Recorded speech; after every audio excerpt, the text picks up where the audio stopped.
Hey, I was cracking like an IMD about to react to this video about top trending. This is top 10 one-hit wonders of all time. So many out there, and it sucks. Like, think about how much that would suck. You release a song, you thinking, oh my God, it's so big. People love it. You know, it's getting received really well. I'm all over the radio. Everybody know my song. They singing my song. Hey, I'm about to blow up. Hey, and then nothing. Crickets. You know, you trying to release more music, but your label like, nah. You know, or you release another song, but people ain't messing with it like that. They like, nah, we don't like this song. And then you just die off. So you got a little taste of that stardom. You got a little taste of it, and then it just got ripped away from you. That could send a lot of people into depression. I could see that being so devastating. Like, it was right there. You thought you was on your way. You thought you was about to be the next, you know, Jay-Z or Beyonce or whomever. And then it just came crashing down. And now, you know, nobody talking about you. Nobody know your music or nothing. You just fell completely off. Like, dang, that's depressing. That sucks. That must suck. Anyway, let's see these one-hit wonders of all time. Let's watch. Any independent musician knows how difficult it is to write a song that garners even modest recognition. Many artists labor for their whole careers without the benefit of a hit song, but others manage to launch a track into the public consciousness before they fade from view. This is a rare breed of performer who achieves extreme success with a single song and never recreates the miracle. Today, we are counting down the top 10 one-hit wonders. So many. Fetty Wap.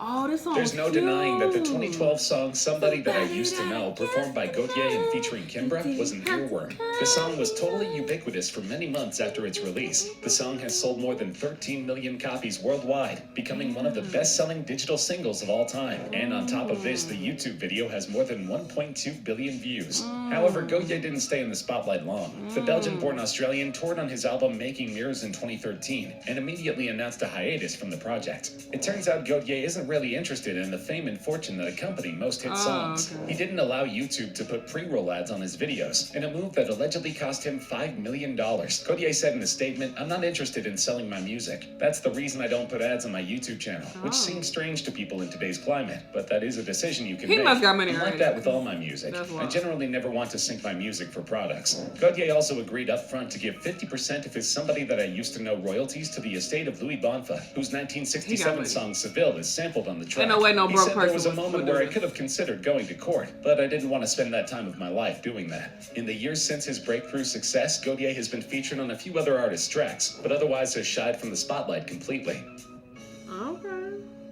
Teach me how. The Dougie was a dance sensation that spread like wildfire in 2010, with celebrities like Kate Upton, Michelle Obama, and Justin Bieber all taking part in the craze. The dance sprang from Inglewood group Cali Swag District's track Teach Me How to Dougie, which became an instant hit, going double platinum and getting ridiculous YouTube plays. Sounding like a funky variation of the classic hip-hop song, the song was so catchy it racked up more than 50 million views. But Cali Swag District only enjoyed this success for a short period. Member M-Bone didn't live to see the end of the year. The 22-year-old rapper was the victim of a drive-by shooting in Inglewood. M-Bone was in his car after visiting a local liquor store when he was shot twice in the head. He was brought to a hospital where he was pronounced dead. Karen Childs, known in the group as JR, died on June 6, 2014. According to sources, the rapper JR suffered from sickle cell anemia. He was admitted to the hospital after he had a seizure in his sleep. While in the hospital, JR fell into a cardiac arrest and died at the age of 25. The rest of the group have not released a song since the 2011 album that spawned Teach Me How to Dougie, and are likely still living off of the royalties of this one-hit wonder.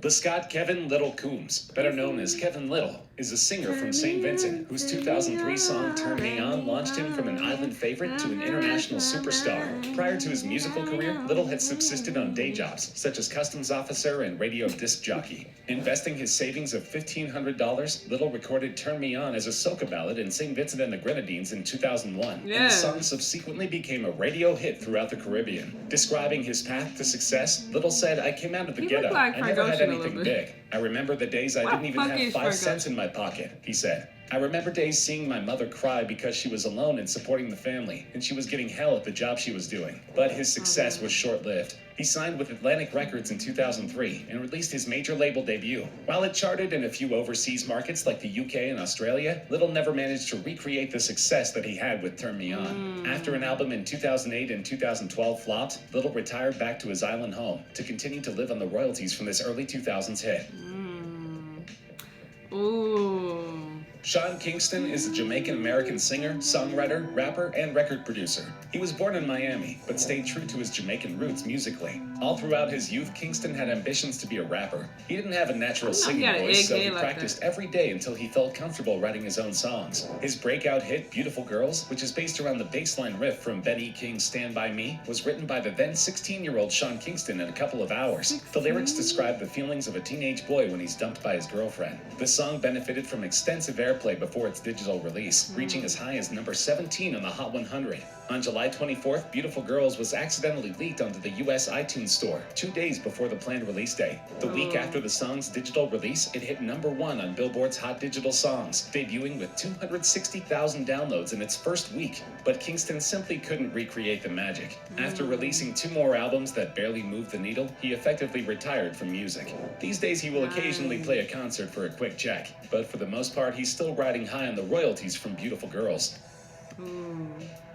Once upon a time in 2005, Daniel Powter sat atop the Billboard Hot 100. Bad Day was the first song ever to sell 2 million digital copies in the US, but it didn't stop there. It eventually went triple platinum in America and also shifted platinum hits in Australia, Canada, and the UK. The accompanying music video for Bad Day was directed by Mark Webb and reached 9.8 million views in 2006, a huge feat at the time. The video depicts 2 downcast people sharing a similar routine until they meet each other at the end of the video. The song was used for advertisements and television programs, most prominently as American Idol's Elimination Song. But as with the rest of the artists on this list, Daniel Powter was not destined to stay in the spotlight for very long. I'm pretty sure Powter was named by Billboard as the top one-hit wonder of the 2000s for this song. The magazine defined a one-hit wonder as an act whose second hit did not reach the top 25 and only included acts from 2000 to 2007. However, Powter is still signed to Warner Records and has released 3 albums since his self-titled breakthrough. But it seems the success of Bad Day is destined to overshadow the rest of his career, and he is remembered as a quintessential one-hit wonder. Asher Roth is a Pennsylvania-based rapper known almost exclusively for his 2009 hit I Love College. The song eventually peaked at number 19 on the Pop 100 and number 12 on the Hot 100. The song sold over 1 million downloads in the United States in the 12 weeks after its release. While the song certainly earned Roth a respectable paycheck, he pushed back on the critical reception of the track. Many were quick to dismiss him as a frat rapper, but he contends that I Love College was written as a joke, and the rest of his music has more substance. But that hasn't changed the fact that I Love College is the defining moment in his career. A 2014 follow-up record flopped, and Roth largely gave up on music afterwards. Apparently this was linked to a years-long legal battle with his former manager that prevented him from releasing any new music. These days, Roth is trying to make it as an entrepreneur and accepting the occasional check from his musical past. In 1974, the producer Badu asked Carl Douglas, a Jamaican singer, to record a song he wrote with Larry Weiss called I Want to Give You My Everything, and Douglas convinced him to use Kung Fu Fighting as the B-side. They recorded Kung Fu in 10 minutes, figuring it was just a B-side, but the record label loved it and made it the A-side. After a slow start, it began selling, and Badu became the first Asian to produce a UK #1 hit. It went on to sell 11 million copies worldwide. Kung Fu Fighting was rated number 100 in VH1's 100 Greatest One-Hit Wonders, and number 1 in the UK Channel 4's Top 10 One-Hit Wonders list in 2000. Douglas attempted to recreate the popularity of Kung Fu Fighting with the song Dance the Kung Fu a mere 6 months later, but audiences were uninterested. He made several attempts to gain the same sort of notoriety, but every album was met with universal apathy. The 77-year-old singer is miles from the spotlight these days, though he still receives serious royalties when Kung Fu Fighting is licensed for use in television, commercials, and ads. Fountains of Wayne had been plugging away on the indie rock circuit for years before they were launched to international stardom with their 2003 hit Stacys Mom. The song was a commercial success and reached #1 on iTunes' most downloaded songs chart. In 2004, it was nominated for a Grammy Award for Best Vocal Pop Performance. The main songwriter, Adam Schlesinger, said that he does not think Fountains of Wayne will achieve the same level of success that they did with Stacys Mom ever again. I think Stacys Mom was a fluke thing where it was the right song and the right video, and you kind of had the novelty factor and all that stuff, and you can't really make that happen again. The video has racked up 105 million views and is still considered a cult classic among Fountains of Wayne fans. Because they had a dedicated fan base before the success of this song, they still have a small following, but the band hasn't released new music since 2011, and their last album was only released in Japan, meaning that the record label did not see very much potential in the band that once made them millions of dollars. Since then, the main songwriters have pivoted into soundtrack work, including the show Meet Rebecca and the movie Crazy Ex-Girlfriend, both of of which spawned Grammy nominations. Really? I never heard of it. Who Let the Dogs Out was a hugely popular song in the 2000s by the Bahamian band the Baha Men. But it turns out this one-hit wonder was a cover song written by Anselm Douglas, a musician from Trinidad who wrote it 2 years before the Baha Men recorded it. His original version is called Doggy. Various versions were hits in the Caribbean, but the Baha Men toned down the calypso rhythm to make it more appealing to American listeners. The song became the band's first hit in the United Kingdom and the United States, and it gained popularity after appearing in Rugrats in Paris, the movie, and its soundtrack album. The track went on to win the Grammy for Best Dance Recording on the 2001 Grammy Awards. But after this, the band floundered. They released a string of singles, all of which charted, but none that had any staying power. In the end, they released 2 more albums, one in 2004 and one much later in 2015. The latter didn't receive any radio play, and the band resigned themselves to playing reunion concerts with fans screaming for one song and one song only, Who Let the Dogs Out. Ice Ice Baby is the king of one-hit wonders. Robert Van Winkle, better known by his stage name Vanilla Ice, wrote Ice Ice Baby in 1983 at the age of 16, basing its lyrics upon his experiences in South Florida. As a young performer, Vanilla Ice opened up for NWA, Public Enemy, the DOC, Tone Loc, 2 Live Crew, Paula Abdul, Sinbad, and MC Hammer. He was definitely on the come-up when he wrote this fateful tune. It was late October of 1990, and the charts were dominated by Mariah Carey, George Michael, and Janet Jackson. But for a sweet 7 days of glory, Vanilla Ice was #1. This one song led to a multi-million-dollar record contract, a brief acting career, and an even briefer relationship with Madonna. But in the years that followed, Vanilla Ice just couldn't recreate the magic. In 1990, Ice was threatened with copyright infringement for use of samples from Under Pressure by Queen and David Bowie. In the years that followed, Ice's personal life was defined by court battles, divorce proceedings, and demeaning appearances on reality TV. Though the royalties for Ice Ice Baby are still respectable, the song is the definition of a one-hit wonder. Well, that is one good thing, though. They keep getting money. They keep getting money, you know, from these royalties, you know, when people keep using their songs. So that's, at least that's good. They're getting something out of it, you know.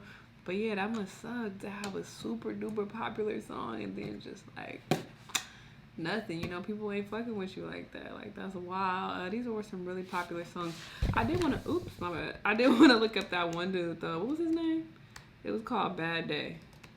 I feel like if I heard it, I would know what it is. Let me hear it. Oh, so you had a bad day. Oh, shit. I do know that. That was my shit.